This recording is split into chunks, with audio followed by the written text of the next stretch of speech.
Welcome everyone, Christine here with a discussion about Kislev in Total War Warhammer 3 Immortal Empires and why we are unlikely to get the DLC for Kislev anytime soon, if ever. This is based on multiple sources of information, some more credible than others.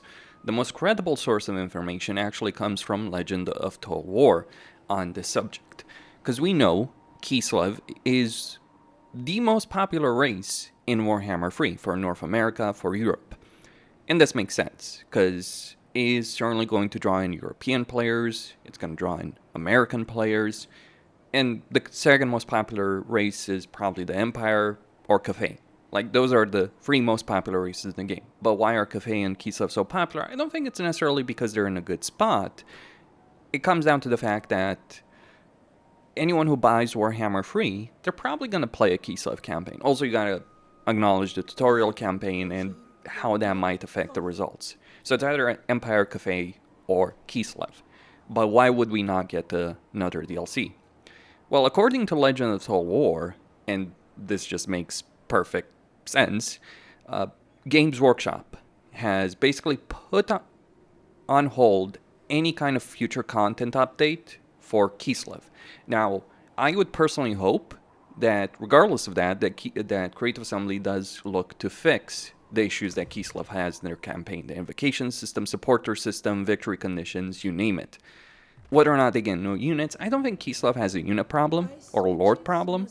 SOC delivered on that at the very least. But they do need a mechanical update. But Legend's reason, the one he was given at any rate, the one he shared publicly, is that because of the war in Ukraine, Games Workshop doesn't want anything to do with anything that might relate to that conflict. Now, to be honest with you, I think like Kislev is a bit more Polish than anything else, though certainly there's Kiev and Rus in all of that, or Kiev and Rus in all of that influence. Moscow, I'm not necessarily seeing it. I mean, sure, except some structures, but yeah, I would, and that's our title. But still, there are certainly influences from all major Slavic cultures and also Mongol influence or Tatar influence. So yeah, absolutely impact from that. And basically Games Workshop does not want to be associated with the war that's happening. And this alone may prevent Creative Assembly from doing another DLC for Kislev. Because, just to mention this, the war is unlikely to end anytime soon. And even if it doesn't mean that it won't be controversial to do it. It's something that does affect mass media in general with anything related to, say, Russia or Ukraine at the moment. So that is probably the principal reason. It just makes sense. I've certainly seen it in other industry. I've seen it with concerts. I've seen it with media events, with media in general. It does happen. So that's one big reason, and ultimately Games Workshop does have a lot of control over what Creative Assembly gets to put in their games or not. The reason they might be looking to do a Cafe DLC is because they might even have a contract, and apparently this is public information. I certainly haven't found anything on that, but people have told me it's public information that CA signed a contract with Games Workshop to deliver certain content for Cafe. And here's a critical difference. Kislev has an army book, but it was incomplete, basically. It was very outdated. And they had to scrounge up from various lore sources to basically make an army for them, especially with Chance of Change. With Cafe, Games Workshop created a complete army book that we haven't seen all the content for yet. So that's the reason why Cafe is likely going to get all of this content and Kislev isn't, because Games Workshop probably put a lot of effort with CA to make those units, the rule set, or Games Workshop did it on their own and allowed Creative Assembly to use it. It's known that there is an unpublished army book for Cafe that Games Workshop has made. So that's the second reason. There isn't necessarily enough content to actually deliver more on. Because like most of the things that we have for Kislev, even from things in obscure sources, are already in the game. So that's a problem. Most of the characters that you'd think of are in the game already. And including like Kastaltin, who was literally invented for the game. And Yuri, like Games Workshop did allow CA to invent these characters. What else could we have? Well, we could have another DLC with 3 different legendary lords, and we could have a focus on the Griffin Legion, which is a mercenary group. Because we have the Griffin Legion in game, it's part of the baseline game, and you could basically make a DLC focused on the Griffin Legion commander, especially once Dogs of War comes out. It could be done, but again, limited source material, so EA would have to get permission from Games Workshop. Andy Hall, who is the lead writer of everything Total War Warhammer, has mentioned this. Like, they had to go in obscure sources to even make something like Shadows of Change. Personally, I would have wished they would have focused on the race reworks. Like, if they had reworked Kislev, I would be happy about that, but they didn't, so yeah, situation's bad. And the third reason with respect to why they wouldn't do Kislev anymore is, yeah, just that lack of characters, new characters to lead the faction. So you have a roster issue, you have a geopolitical situation, and you may have a lack of legendary lords that you can use unless they invent a new one. And, well, really, that's part of the second reason, that lack of legendary lords. But the third reason, really, Kislev's terrain sucks. Like, if you're making a campaign in Kislev, I think more so than other races, it has to be in Kislev. I think we've seen with Ostankia how bad that can work.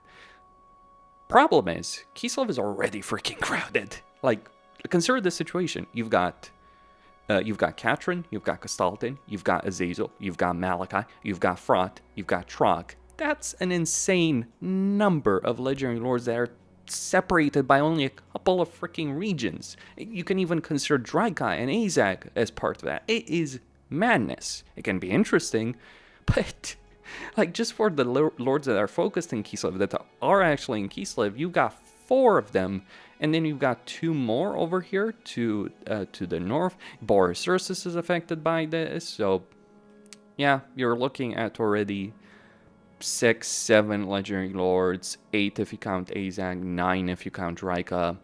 You get the idea. So that is a lot of legendary lords. So unless Creative Assembly is willing to remake the map in some substantial ways and enlarge the map, I think a Kislev campaign, adding another Kislev campaign would be a mistake. I mean, they already had to put Ostankia on the other side of the freaking planet to kind of make her campaign work. And Boris Ursus doesn't even start in Kislev, though he does care about Kislev.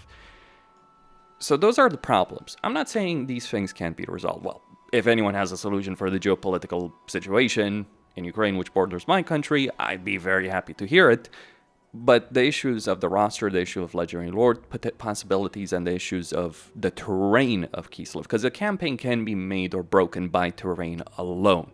And yeah, one of the major problems for everyone that's playing a campaign in Kislev, though the non-Kislev characters less so than Kislev characters, the issue is the terrain of Kislev is not particularly great in any way, shape, or form. Like, by the way, if I'm playing a Frog campaign, I would rather go to Norska, especially now that Norska is mountain and frozen. If I'm playing a Malachi campaign, I'm not touching freaking Kislev if I have a say in it. In Azazel, I might subjugate Kastaltin, but then it's like, fuck off. Well, maybe get Prague as well. But, like, really, screw Kislev. Like, in terms of campaign area, one of the most boring, forgettable areas in the entire freaking game. It's not as bad as Lustria, I would say, because at least Kislev is small. Lustria is freaking huge. So at least with Kislev, you can move on from Kislev at relatively early in your campaign. You can't do the same with Lustria. That's the difference between the two of them.